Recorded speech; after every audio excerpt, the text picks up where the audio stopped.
Saudara-saudari yang terkasih, jumpa lagi Pelita Hati hari ini, Minggu 12 Desember 2021, hari Minggu Advent yang ketiga atau hari Minggu Gaudete. Bersama saya Romo Thomas Suratno SC dari Paroki Cilandak, Jakarta Selatan, mendengar dan merenungkan sabda Tuhan, yakni firman Tuhan yang tersurat dalam Injil Lukas bab atau pasal 3 ayat 10 sampai dengan ayat 18.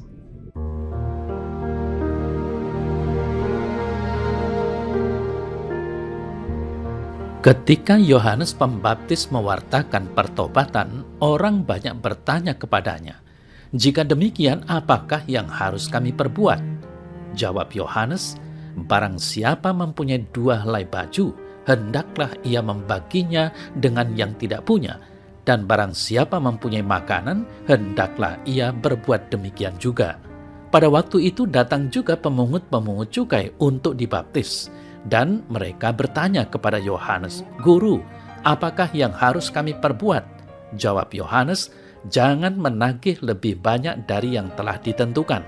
Dan prajurit-prajurit pun bertanya kepadanya, "Dan kami, apakah yang harus kami perbuat?"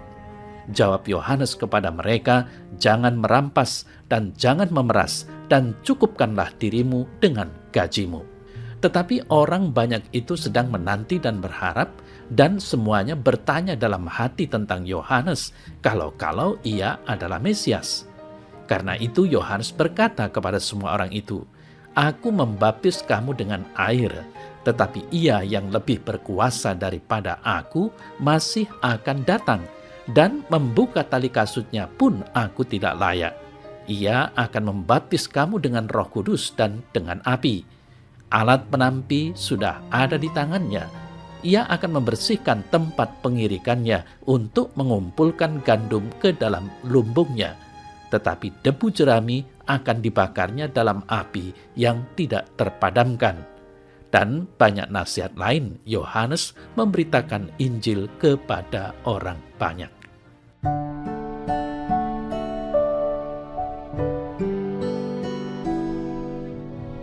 Saudara-saudari yang terkasih, hari ini adalah hari Minggu Advent yang ketiga, sering disebut sebagai hari Minggu Gaudete. Dalam bahasa Latin, Gaudete berarti bersukacitalah. Gaudete in Domino semper, bersukacitalah senantiasa dalam Tuhan. Kita diundang untuk bersukacita menyambut Yesus Sang Mesias. Tentunya kedatangannya sudah dekat dan hari raya Natal kian mendekat. Yesus Kristus adalah kabar terbaik sukacita kita. Dialah wajah kerahiman Allah bagi kita. Saudara-saudari yang terkasih, hari Minggu Advent yang ketiga ini kita masih mendengarkan warta tentang Yohanes Pembaptis yang memberikan kepada kita kabar tentang Mesias yang datang dan sudah dekat dengan kita.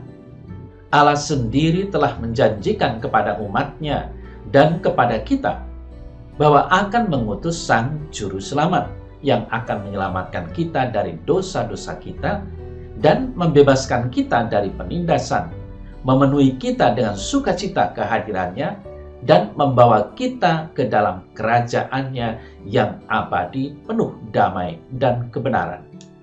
Saudara-saudari yang terkasih, hari ini melalui warta Injil, Yohanes Pembaptis membawa kabar baik kepada kita yang menerima Yesus Sang Mesias. Sebagaimana banyak orang dalam Injil hari ini yang mengenal Yohanes sebagai utusan Allah dan Nabi sejati yang berbicara dalam nama Allah, tentu saja kita datang kepadanya untuk mendengarkan kabar baik yang Dia wartakan kepada mereka dan kini kepada kita sekalian. Sebagaimana banyak orang dengan rela menyerahkan diri untuk dibaptis oleh Yohanes di Sungai Yordan dan bertobat, demikianlah kita juga datang untuk mengimani Yesus Kristus yang diwartakannya. Saudara saya terkasih, warta Injil hari Minggu Advent ketiga tahun C hari ini, Lukas bab 3 ayat 10 sampai dengan 18, mengisahkan bagaimana orang-orang yang datang kepada Yohanes Pembaptis berharap dapat membaharui diri. Yang perlu diingat bahwa warta hari ini sebenarnya merupakan kelanjutan warta minggu lalu. Sayang bahwa ayat 7-9 tidak dikutip. Padahal dalam 3 ayat tersebut terungkap kecaman Yohanes Pembaptis terhadap mereka yang disebutnya sebagai keturunan ular berbisa. Mereka diperingatkan agar jangan melamun akan luput dari murka pada hari akhir zaman nanti. Bahwasanya mereka lahir sebagai keturunan Abraham sama sekali bukan jaminan. Jalan satu-satunya agar selamat ialah bila mereka menghasilkan buah yang baik.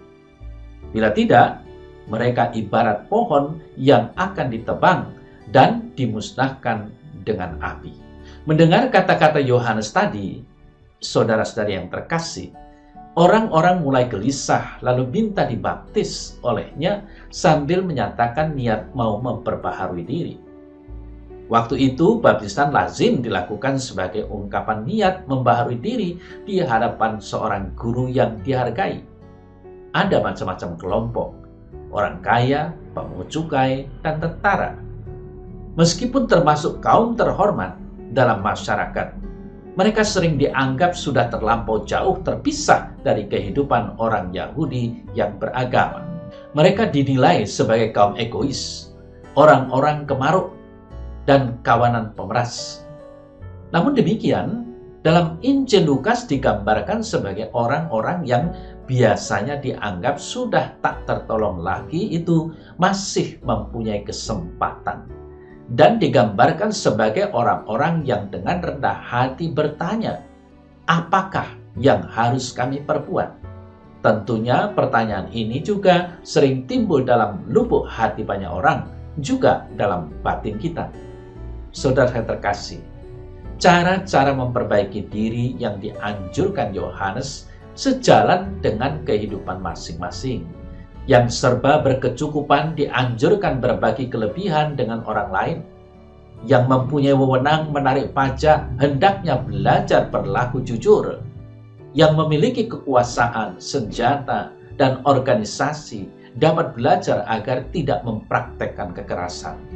Anjuran Yohanes itu membuat orang berpikir bahwa kedudukan dan kekuasaan tidak dapat dilepaskan dari kewajiban untuk menjalankan sesuai dengan maksud kedudukan itu.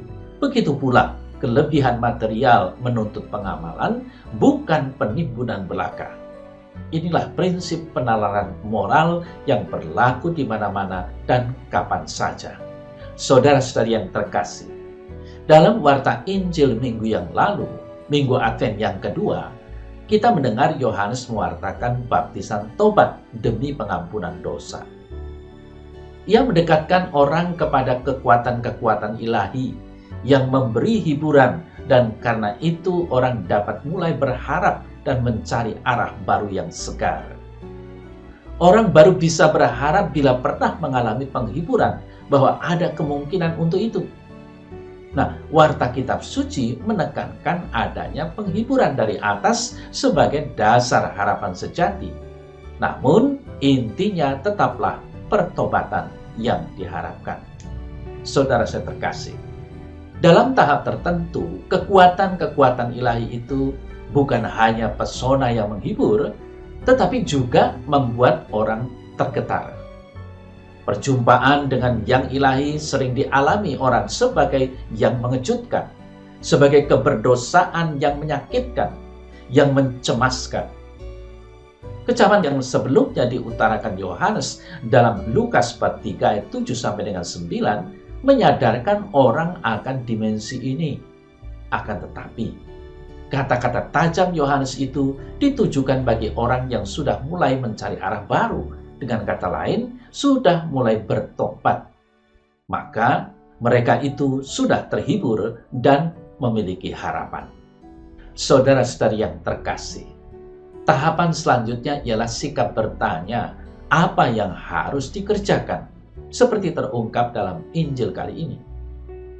Orang diharapkan mau belajar mengubah diri, belajar memperhatikan sesama, belajar berlaku adil dan lurus. Dalam warta Injil hari ini, kita menemukan pesan Yohanes Pembaptis, yakni pesan pertobatan dan pembaharuan hidup yang sangat praktis dan nyata. Ia mengatakan kepada kita 3 hal. Yang pertama, saudara terkasih, kita harus berbagi milik kepada sesama, terutama kepada mereka yang paling membutuhkan pertolongan kita. Dengan demikian, kita menghayati perintah untuk mengasihi sesama seperti kita mengasihi diri kita sendiri. Lalu yang kedua, Yohanes Pembaptis menunjukkan kepada kita tugas suci yang diberikan kepada kita dan setiap orang untuk tidak mengambil keuntungan dari yang dipercayakan kepada kita. Melalui tugas dan panggilan kita diajak untuk memperlakukan orang lain secara bermartabat dan menghargai mereka. Para pemungut pajak dan prajurit diajak untuk senantiasa menjalankan tugas dengan jujur, bermartabat, dan tidak menjerat apalagi menindas rakyat. Dan yang terakhir, yang ketiga, Yohanes Pembaptis menghimbau kita untuk merasa cukup dengan yang kita punya dan tidak menginginkan yang bukan menjadi hak kita. Di sini Yohanes secara mendasar mengajak kita untuk bertobat dengan mengandalkan Allah dan menempuh jalan kasih dan kebenarannya melalui kehidupan kita sehari-hari. Saudara yang terkasih, apa makna warta Injil hari ini bagi kita? Ketika Injil diwartakan, iman dibangkitkan dalam diri kita yang mau mendengarkan dan bertobat kepada Allah. Allah selalu siap membuka mata kita pada kenyataan rohani dari kerajaannya dan pada daya kuasa Roh Kudus yang mengubah kehidupan kita untuk kian serupa dengan Yesus Kristus. Kita hanya diminta untuk percaya pada sabdanya saja sebagai kabar baik bagi kita dan membiarkan sabdanya berakar serta bertumbuh dalam kehidupan kita. Maka sabda itu akan membuahkan sukacita, kemerdekaan, dan kehidupan baru yang sejati dalam Roh Kudus. Kemudian, saudara saya yang terkasih, pesan Yohanes Pembaptis tentang kabar baik membangkitkan dalam kehidupan kita pengharapan baru dan sukacita, bahwa inilah saat yang tepat untuk bertobat dan menerima Kristus, Sang Penebus yang datang dalam kekuasaan, keadilan, kerahiman untuk menegakkan kerajaan damai dan kebenarannya. Maka kita mesti menanggapinya dengan iman. Keinginan inilah yang menjadi kenyataan hadirnya kekuatan-kekuatan ilahi yang datang mempersiapkan dan meluruskan jalan seperti kata-kata Yesaya yang dikutip dan diterapkan penginjil Lukas dalam bacaan Injil minggu yang lalu. Inilah kekuatan-kekuatan moral yang bakal menjinakkan kecenderungan serakah, main kuasa, curang, dan berbagai kenyataan buruk di dunia ini yang menjadi bagian kehidupan manusia. Saudara saya terkasih, Yohanes Pembaptis itu pewarta kedatangan Sang Penyelamat. Pelayanannya juga khas. Ia menyiapkan agar orang makin ingin berjumpa dengan Tuhan sendiri. Pelayanan seperti inilah yang menjadi dasar kerohanian para pelayan sabda. Juga di masa kini, dan lebih dalam lagi, ketika orang mulai menduga-duga apakah dia itu Sang Mesias sendiri, Yohanes menegaskan dirinya bukan dia yang dinanti-nantikan. Ia mengatakan tak pantas melepas tali kasut Mesias sekalipun. Saudara saya terkasih, Yohanes tidak merasa pantas menjadi wakil yang sah sekalipun dari Yesus. Jadi ungkapan itu bukan ungkapan basa-basi saleh, melainkan ungkapan yang menyatakan diri sama sekali tidak memiliki hak mengukuhi umat Tuhan. Lalu siapakah Yohanes Pembaptis itu? Menurut penginjil Lukas, dia itu suara di padang gurun, di kesunyian, suara yang memperdengarkan kehadiran Tuhan dan mengajak kekuatan-kekuatan ilahi menyiapkan orang agar mampu menerima Tuhan sendiri.